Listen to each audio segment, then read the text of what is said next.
Assalamualaikum warahmatullahi wabarakatuh. Saya Nurlita Julianti Rahma, NPM 2020015001113, ingin mengerjakan video tugas mata kuliah konseling pernikahan dan keluarga yang diajar oleh dosen Bu Evi. Sebelumnya saya mohon maaf Bu, bahwa saya baru mengirim video tersebut hari ini karena banyak kendala di 2 minggu kemarin ya, jadi saya baru berkesempatan untuk membuat video ini. Oke, kali ini saya akan membahas tentang pendekatan-pendekatan pada konseling keluarga, di mana saya akan menjelaskan sedikit pengertiannya dan juga contoh kasus dan bagaimana konselor mengatasinya. Di sini ada beberapa pendekatan, yaitu pendekatan terpusat pada klien, pendekatan eksistensial, Gestalt, pendekatan Adler, pendekatan transaksional, pendekatan psikoanalitik, pendekatan nasional emotif, pendekatan behavioral, dan logoterapi.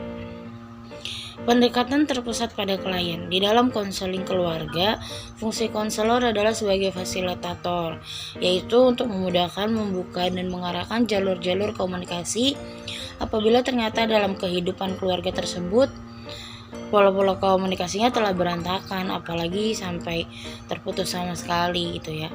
Nah, di sini saya ngambil kasus di saat ibu yang akan sayang dan menerima anaknya jika anak tersebut melakukan sesuatu yang unggul atau apa yang ibu itu harapkan gitu ya. Nah, jika syarat tersebut tidak dipenuhi, maka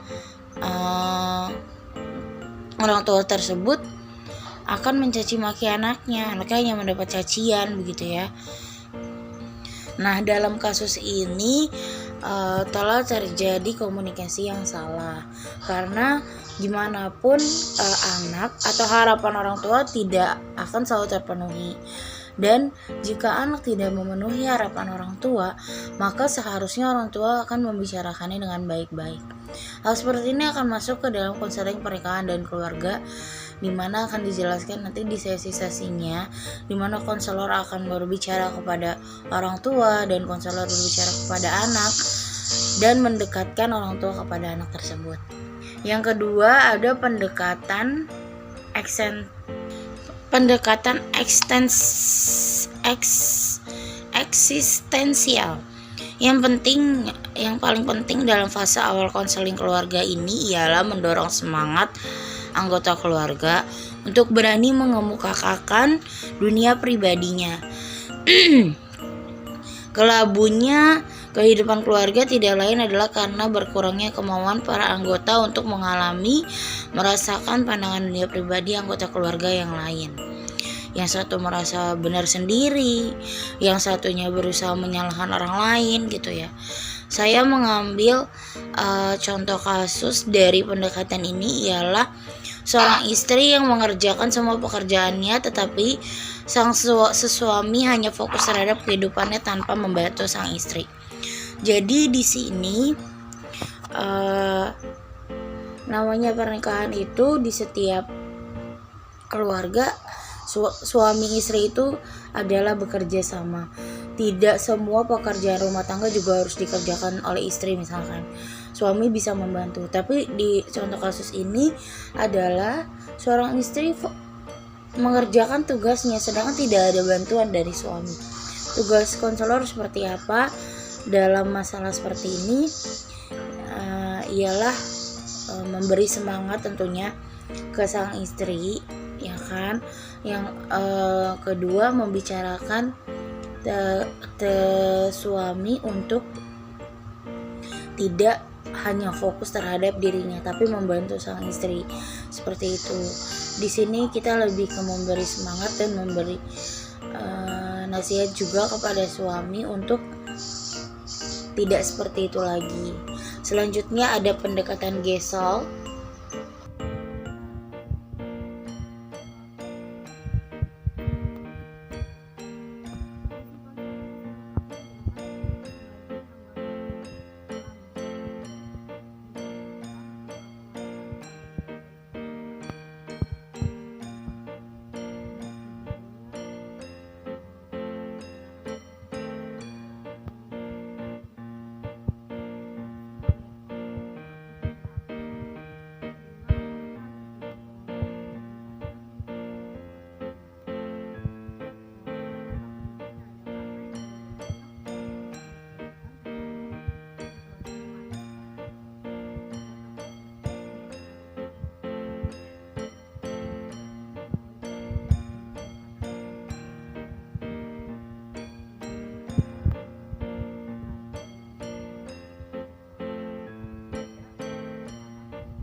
Bersama dalam anggota keluarga sosial yang sederajat sebagai manusia sebagai bagian dari tujuan ini.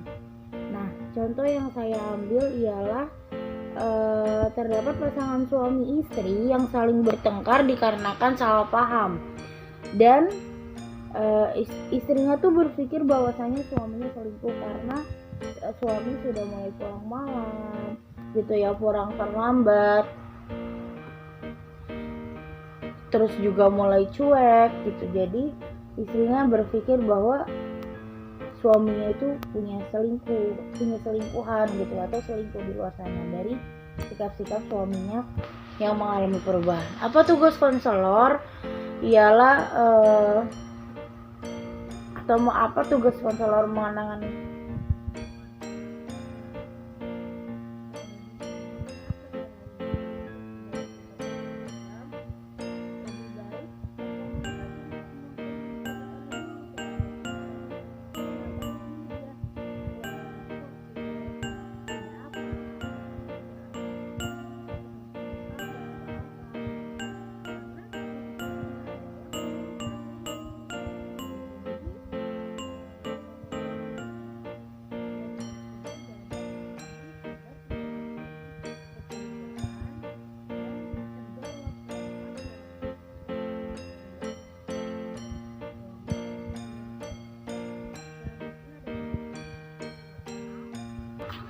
Kali ini saya akan mengambil contoh kasus yang lumayan panjang. Rudi merupakan siswa kelas 10 SMA 1 di Kabupaten Kuningan. Dia memiliki kebiasaan buruk, yakni sering meminum minuman keras. Hal ini menjadi kebiasaan yang harus dilakukan ketika dirinya sedang mengalami kecemasan atau dilanda sesuatu yang menyakitkan. Nah, setelah pesta miras, dirinya merasakan sesuatu yang berbeda, yakni rasa semangat yang akan kembali. Lambat laun, dia akan merasa ketagihan akan hal itu. Kebiasaan ini sebenarnya bermula sejak dia menginjak kelas 6 dari sekolah dasar, di mana dia bergaul dengan teman-teman yang lebih tua darinya, yakni kelas 10 atau anak-anak pengangguran. Karena itulah Rudy sering diajak untuk berkumpul sama mereka. Awalnya Rudy nggak minum, dan lambat laun Rudy pun ikut minum. Rudy pun ikut minum minuman itu karena didesak oleh teman-temannya. Akhir-akhir ini Rudy sering sakit-sakitan, namun kebiasaannya berpesta belum bisa dihentikan. Oleh karena itu, Rudy memutuskan untuk menemui konselor. Oke, di permasalahan tersebut, apa sih yang harus dilakukan oleh konselor atau dalam pendekatan konseling ini? Analisis transaksional ini memberikan hubungan yang suportif ya, dan suasana yang kondusif bagi klien untuk dapat memikul tanggung jawab pribadi yang lebih besar. Pada awal konseling, konselor dan klien menetapkan aturan-aturan dasar dan menentukan elemen-elemen kontrak kerja dan kontrak belajar. Konselor melatih klien tentang keterampilan dan menganalisis ego state. Konselor memberikan kesempatan kepada klien untuk aktif dalam sesi konseling. Konselor mendukung klien pada saat mereka mengungkapkan dan menganalisis dirinya secara lebih lengkap dan menguji cobakan pola-pola perasaan tentang ketergantungan terhadap miras. Perasaan jika efek negatif miras pada dirinya membuat orang yang disayanginya menjadi khawatir, pemikiran tentang bahayanya miras, dan perilaku yang lebih adult dengan mencoba secara bertahap dengan mulai mengurangi bergaul bersama teman-temannya yang gemar pesta miras hingga meninggalkan mereka sampai kecanduannya bisa hilang sepenuhnya. Konselor dalam konseling analisis transaksional ini perlu memisahkan sebuah pola perasaan, pikiran, dan tindakan dengan pola lainnya. Konselor juga berusaha mengalihkan ketergantungannya terhadap miras melalui pemisahan tersebut. Tujuannya untuk membebaskan klien agar memiliki akses yang tepat ke semua ego stage-nya tanpa eksklusi dan kontaminasi yang melemahkan. Jadi kesimpulannya adalah konselor mengubah bagaimana cara pikirnya terhadap perilaku yang telah dia buat gitu ya. Selanjutnya ada psikoanalitik. Aliran psikoanalitik dalam konseling keluarga ialah memberi penjelasan tentang latar belakang kehidupan keluarga sebagai pemahaman terhadap pola intrapsikis yang terbuka dalam sesi konseling keluarga. Contohnya seorang bapak yang selalu ingat kepada ayahnya yang rasanya masih hidup bersamanya, di mana ia melakukan anaknya sama seperti ia diperlakukan ayahnya dulu. Si bapak itu menjadi seperti ayahnya dulu dalam perlakuan dan dinamikanya seperti responnya terhadap dunia sekitar. Nah, tantangan dari konselor ini adalah untuk membantu anggota keluarga agar menyadari keadaannya dan mengambil tanggung jawab dalam menanggulangi proyeksi, memahami bahwa masalah keluarga masih saja berlarut-larut seandainya mereka terus berorientasi secara tak sadar kepada kehidupan masa lalunya. Jadi, tugas konselor ialah menyadari si bapak nih bahwasanya tidak bisa hanya berfokus pada masa lalu. Bagaimana sikap bapak itu seharusnya adalah gimana keadaannya sekarang, tergantung bagaimana lingkupannya sekarang, tidak harus terhadap masa lalunya gitu ya. Selanjutnya ada rasional emotif. Anggota keluarga dibantu untuk melihat bahwa mereka bertanggung jawab dalam membuat gangguan bagi diri mereka sendiri melalui perilaku anggota lain secara serius. Tugas konselor apa? Mengajarkan anggota keluarga untuk bertanggung jawab terhadap perbuatan dan berusaha mengubah reaksi terhadap situasi keluarga. Itu dari rasional emotif. Selanjutnya ada behavioral. Anggota keluarga harus menata kembali lingkungan interpersonalnya. Anggota keluarga berinteraksi satu dengan yang lainnya dengan harapan dapat belajar dan memfokuskan pada akibat-akibat perilaku atau kemungkinan-kemungkinan reinforcement. Anggota keluarga belajar bagaimana memberikan kepada anggota lain pengenalan dan persetujuan perilaku-perilaku yang diinginkan, bukan perilaku yang menyimpang. Konselor dalam behavioral ini telah memperluas prinsip teori belajar sosial terhadap konseling keluarga.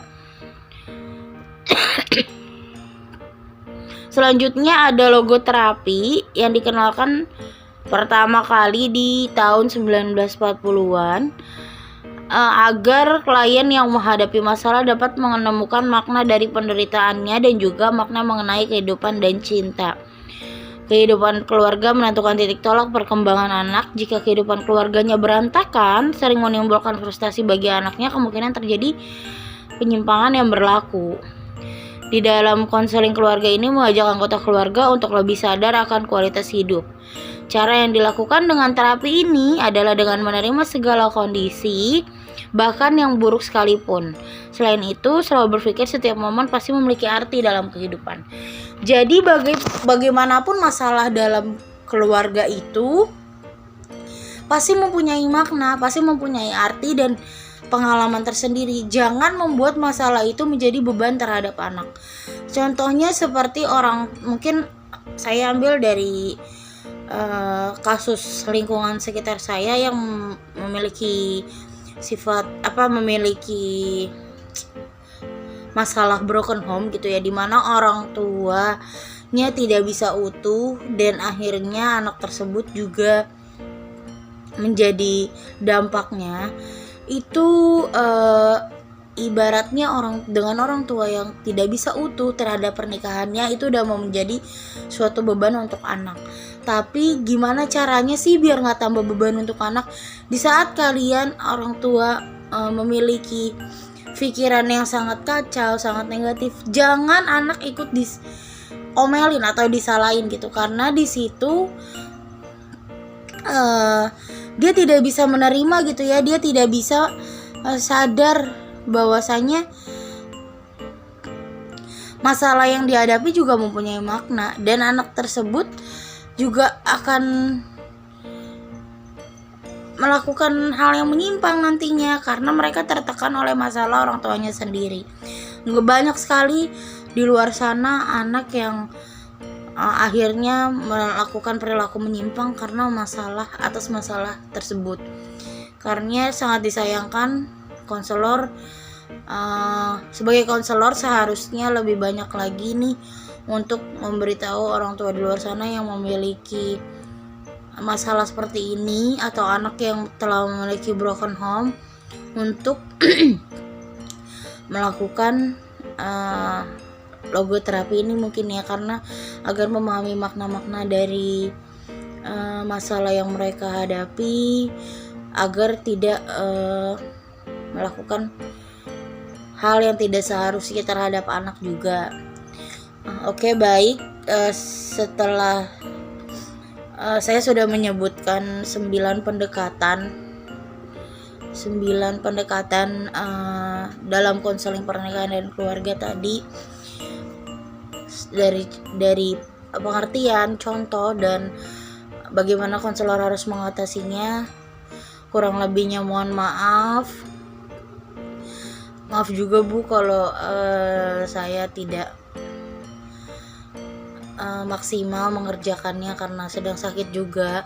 Terima kasih, mohon maaf sebelumnya atas kurangnya penjelasan saya. Itu yang saya mengerti dari pendekatan tersebut. Wassalamualaikum warahmatullahi wabarakatuh.